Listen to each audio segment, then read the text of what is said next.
Hey, Nick Thomas here again with InfoSecSync at the 10th Annual National Cyber Summit here in Huntsville, Alabama, and with me is Kevin Cedeno with ISACA Huntsville. And our guest today is Mr. Joe Gray. He's a senior security architect in the cyber arena. He's also a big blogger and podcaster with advancedpersistentsecurity.net. Joe, welcome. Thanks for having me. Awesome. So let's get started. We're going to have a potpourri round here about everything going on in InfoSec Cyber. So, state of security today. State of security. Better than yesterday, worse than yesterday, better than tomorrow, worse than tomorrow. It's a strange dichotomy. We're going to be facing different problems tomorrow than we are today. We will find ways to solve the problems of today, but then in solving those problems, we will find new problems for tomorrow. As society evolves, that will create new problems as well. 5 years ago, I wouldn't be able to go through a company's Instagram and completely enumerate almost every single flag for social engineering capture the flag. That's true. All right. So, so you mentioned social engineering, right? Let's talk about that a little bit. Absolutely. Where do we want to start? So, let's say a company calls you up, hey, I want to get socially engineered. We have a awareness issue here. No one's paying attention. What do you do? I'm going to find out how many employees. I'm going to find out I want to know who their insurance... Are you going to ask them, or are you going to do this by yourself? It depends. Okay. So if they want me to go find out what I can find out, I will go dig it, no problem. I have a few techniques that I'll use across social media, other websites, including their own website, to enumerate as many employees as I possibly can. From there, I'll start digging for email addresses and phone numbers, or they can just provide it to me. It really just depends on their budget and the time, really. And then from there, once I have that, I'll have a conversation with the company to say, what direction do you want to go? Do you want me to go really hard? I don't like throwing softball, so I wouldn't even like to offer that. Right. But it would be something to the effect of, what's the end game? Who's your insurance provider? I'll find out what's going on in town around that time frame. Mm-hmm. So for example, if I know a lot of the employees are avid outdoors enthusiasts or runners and there's a Spartan race coming up, well, guess what? They're getting coupon codes. Or a nice PDF, right? Well, you got to open the PDF to get the coupon. Yeah, absolutely. But honestly, I'm not a huge fan of dropping payloads, for that matter. Okay. I'm a bigger fan of, so within phishing, a lot of times people want to measure opens, clicks, and then data entry, and then payloads. I don't really care about payloads, because with most payloads, with phishing, you're not going to be as effective, because most payloads if you're using Empire, Metasploit, Venom, Veil, you're probably going to get caught in the web filter. If I'm going to use that kind of stuff, I'm going to try that via QR codes or baiting attacks. So I prefer to snag information. I'll take like a survey website, perfectly clone it, and say, what's your email address and your password at the opening page. Second page, I might ask for 4 password reset questions. And then the third page will say, sorry, the survey's closed. Oh, boy. They just didn't move fast enough.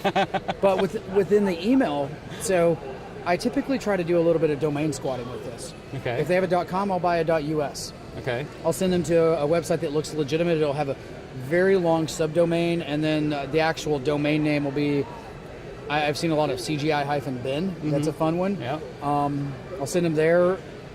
I'll use Let's Encrypt, so there's some HTTPS going on. So that if there's a green padlock, you're safe. You're very safe. And then I'll capture the data. And then from there, if I get any passwords, I typically don't give those to the company, because that could potentially be used to violate people's personal accounts, since we know people reuse passwords. I prefer just to say, these are how many passwords I collected. If you want to know who, I'll tell you who, but I won't tell you the password. Mm-hmm. So just make them change. So that's part of your rules of engagement when you sign up with them? Right. Well, I mean, I personally haven't done them independently, but if I were to ever do so, that would be within it. Within my last company that I actually did those types of engagements, that was their typical stance, was you can tell them who, but not what.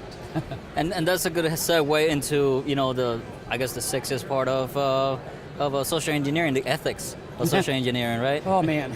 So I'm going to put this out first and foremost. I understand there are nation-state attackers out there that have no boundaries.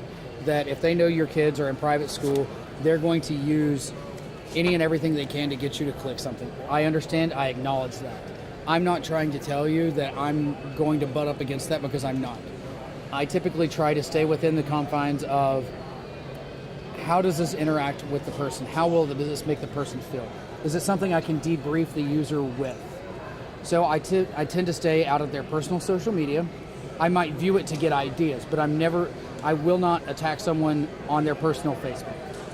If they're working for a company and they have a company account and a personal account, I'll go after that company account all day, every day. Personal accounts, off limits. Using pretexts involving their kids and family, nope, not a fan. And then I just don't want to push them too hard, because if you think back to when the first royal baby was born, someone basically vished the hospital, got the nurse on the phone, convinced her that they were part of the monarchy, they were an employee, to get some information, and then doxed it to the public. That nurse committed suicide. That's taking it too far. Yeah, I remember that. Yeah. And we were talking about this recently. Actually, just today, the Peerless Social Engineering panel went live that we had recorded last week or the week before. And there was a discussion about, so when you're social engineering for law enforcement, do you have that same boundary? If I'm going after a suspected criminal, I may go a little bit harder, but I'm still not going to turn the volume to 11. Even if I were chasing a pedophile, the same answer would be true, because number one, people are innocent until proven guilty. I don't want to push someone to do the whole go through taking their own life because someone thinks that they are guilty when they may or may not be. I would rather everyone have their chance of a day in court. Okay. I mean, I don't condone people being pedophiles. I don't condone people being criminals. But I don't want to push someone over the edge until they've had the chance to have everything proven or confess, whatever. I'm not the judge, jury, and executioner, and I don't advocate for people to push that in the social engineering community. And that also speaks to, what are some of your engagement rules, right? Even if you're working with law enforcement, you might not have all the same protections that a law enforcement organization has. Or alternatively, I may have fewer laws than the law enforcement, because federal, state, local, municipal, regional law enforcement, they all have their sets of rules that they're subjected to, as do private investigators. Private citizens typically don't have a whole lot. But, I mean, at the same time, it's a double-edged sword. Where, as a private citizen, I'm exempt from a lot of laws that the people over there with the guns on their waists have. But at the same time, they're also protected from certain things that I am not. So you really kind of got to watch yourself and don't go pushing too far. So let's speak about using your engagements to turn those users and make them an asset. Oh, absolutely. So the whole deal, whether it be phishing or vishing, my end game is not to go and pwn the world. I know a lot of, especially like going to hacker cons and hearing a lot of pen testers talk, they're all about pwn the world, pwn the world. Don't get me wrong, I like having a 42% success rate on phishing emails, and that is a legit number. The global average is about 13 according to Semantic, but I enjoy having that number, but at the same time, I also prefer to get caught and blocked. Because at the end of the day, I want to condition the users to be skeptical of any email or phone call that they get so that they can be on the lookout for certain things. For example, if someone tries to vish me and I'm at work, well, if it weren't me, because I'm going to play with them. I have a SoundCloud channel of me playing with scammers. The Microsoft guys calling from no, it's country? credit card. It's credit card. Credit people. cards. And I give them a fake credit card number, and I'll play it after the camera's not rolling because it's not PG-13 what they say back. Also, one of my favorite pastimes, speaking to them in Spanish. Yeah. Well, I have a fake credit card number, and I'll share that. It's 4-867-5309 9035-7684. So I give them that. It will never validate. And I just run them with it, and then I accuse them of fat fingering it and say the number is 7. And then I put my glasses on, and the number's 1, and those numbers don't validate either. So they just get fuming mad at me. But anyway, so if I were not doing what I do, if someone called to vish me, the easiest defense is, hey, I'm sorry, I've got to step out. My boss just emailed me. I've got to go into a meeting. Can I call you back in 5 minutes? Oh, we can't accept calls. And that right there sets off every red flag possible. Right. Because you can call that number back, and they're going to be like, I didn't call you. Yeah. So there's that. When I vish, I actually like to call people from fax machine numbers. So I'll enumerate all the fax numbers, and I call from that. So if they try to call me back, they just get a big earful, and they just think that they fat-fingered the number. I mean, and I don't run the risk of a person on the other end of the phone blowing my cover. Nice. Or if there's a hotline shared number, I like to use those as well. These are good tips. Absolutely. And the thing is, you're not trying to beat your users down. You're trying to condition them to be skeptical, to know what to look for, what is legit, what is not.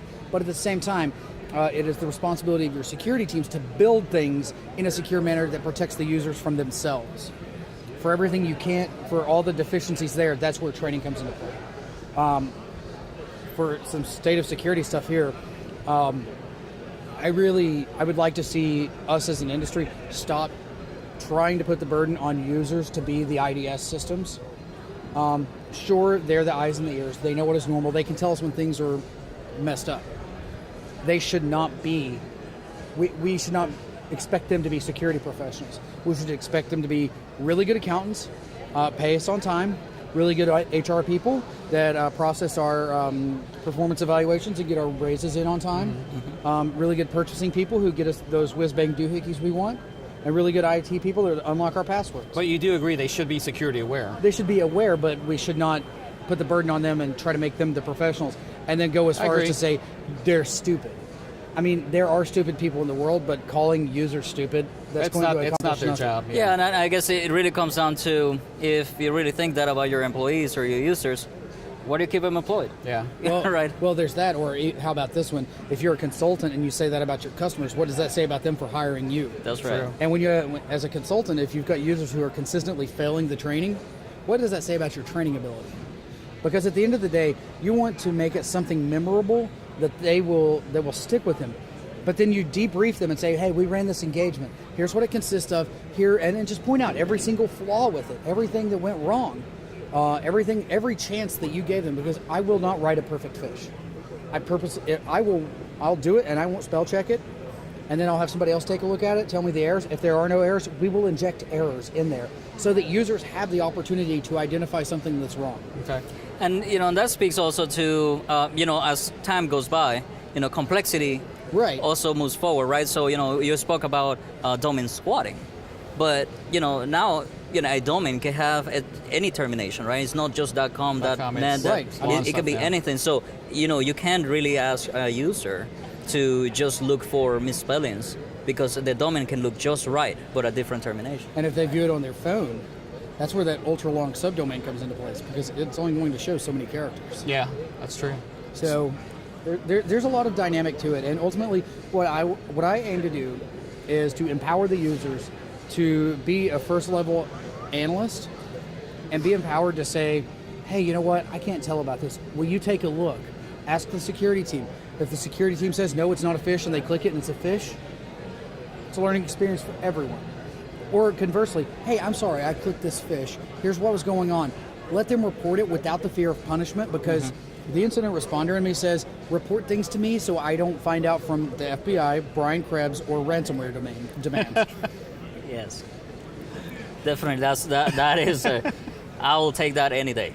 Yeah, tell me, I will not punish you. I will make you go through a little bit of training. It might be a little painful, but I'm not going to punish you for reporting that, hey, I'm sorry, I clicked this fish. It was really good. That's good. So what do you think about gamification? How do you... Be careful. Be careful with gamification, because it can be abused. If you say something like, whoever receives the most fish in a month, these people are going to go out of their way to get on fishing lists. Yeah.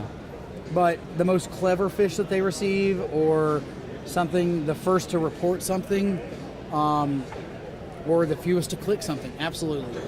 Anything of value, a yellow sticky of appreciation, a challenge coin, a parking spot, a t-shirt, a free meal, a Starbucks card, Amazon gift card, whatever. Bragging rights. Go get a foam sword and let them keep it on their desk until the next person. So positive reinforcement rather than punishment. Oh, absolutely. Because nobody's going to report anything if they think they're going to get beat over the head. So Joe, tell us about your talk you did here. So the talk that I did here was called Dear Blue Team. It's forensic advice for non-forensic people. Okay. I basically break down the basic incident response talk, basic forensics talk. Here's the fundamentals. Get everybody on the same page. Then I talk about the differences between threat hunting and forensics, which, spoiler alert, the difference really is you do one after an incident and one before an incident. One is proactive, one is reactive. You have more information about one than you do the other. But then I talk about proactive strategies like, hey, we talk about having baselines all the time. What does a baseline consist of? What would you consider to be a baseline? I tell you to baseline your network right now. What are you going to do? Secure the OS, Okay.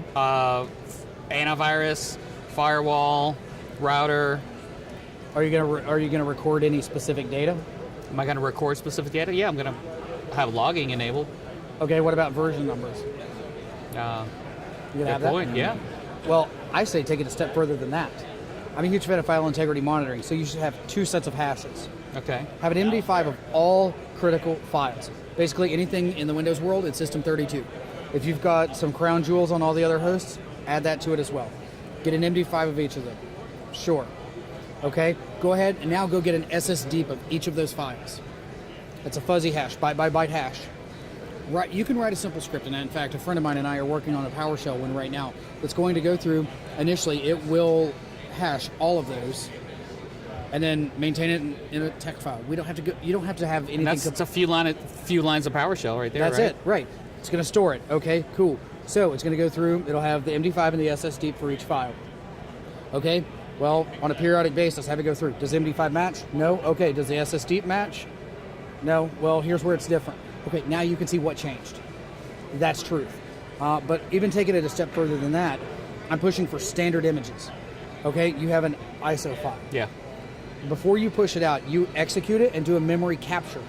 Now, when something goes wrong, you're not scrambling to find a known good host. You've got a known good baseline right there, and there are 3 modules in volatility that you can use to compare that with. And in the talk, I also do a kind of a crash course in memory forensics at a very high level with regards to volatility. Okay, when are you doing that course next or that talk next, and where are you going to be coming up? I know you have a lot of stuff on your Twitter. Actually, no, my Twitter's slowing down because my speaking engagements for the year, I've Almost up? almost done. So on June 16th, if I recall correctly, I'll be at Social Engineer Rhode Island on a panel of Social Engineering Capture the Flag winners. Then I will be competing in the Social Engineering Capture the Flag at DEF CON. I will not be at Black Hat. I'm not sure about B-Sides Las Vegas yet. After that, I've got Hackerhalted September 13th and 14th in Atlanta. Okay. In fact, I'm going to give you a coupon code to put into the show notes. Is this for me or for all the listeners as well? Everybody. Oh, wow. This is a coupon code to get into Hackerhalted for free. Oh, free. $200 value. Shout out far and wide. HH as in Hackerhalted, 18 as in 2018. JG as in Joe Gray, and CON as in Con. That's HH18 JG Con. Yep, free. Free 99, my favorite price. Awesome. But after that, I'm going to at least be attending DerbyCon. I have to go pick up my black badge from the SECTF last year. Okay. It's got 196 hand-soldered LEDs in it with my name. It's in a wooden enclosure. Mm-hmm. It's really awesome. Shout out to Mr. Blinky Bling and Blinster for making it. Awesome. They run level 1 makerspace in Louisville. And then, let's see here, October 17th and 18th, I've got Cybersecurity Atlanta. And that's all she wrote for 2018. 2019, I don't have any engagements yet. I'm actually going to try to keep it to a maximum of about 10 next year. This is con number 19 of 2018 for me, like today. That's awesome. So I'm trying to slow it Good down a stuff little bit. for you, man. I'm starting writing a book at the middle of this month. I've already kind of got it framed up. The topic's going to be social engineering. I don't know when it'll be done. I don't know how fast I can crank it out. A lot of what you heard today is going to be in it, but there's going to be a lot of technical details, considerations, and actual tutorials on how to stand up your own phishing instances, when to use manual phishing versus automatic phishing. Right. Because I don't like using automated solutions. I like doing them purely manually, so that I can make sure that I'm really into the target's head. I'll find out, who their healthcare provider is, like who their insurance company is. Then come October, it's open enrollment season. Hey, here's your open enrollment. Click here. Hey, I've been waiting for that. Click. Yeah, exactly. It won't move. Or in January, I love to send W-2s in January. I'm the king of W-2s. I've got the freshest W-2s out there. But nevertheless, you've just got to. You're evil. I love it. Yeah, I mean, that's what it boils down to. So, I mean, at the end of the day, I just want to make the place a little bit more secure.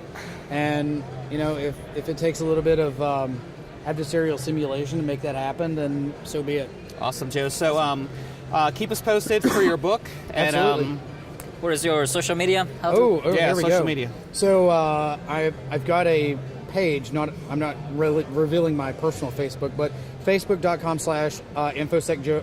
It's either Joe Gray InfoSec or InfoSec Joe Gray. Okay. Same thing for LinkedIn. I'm on Twitter at C_3P Joe.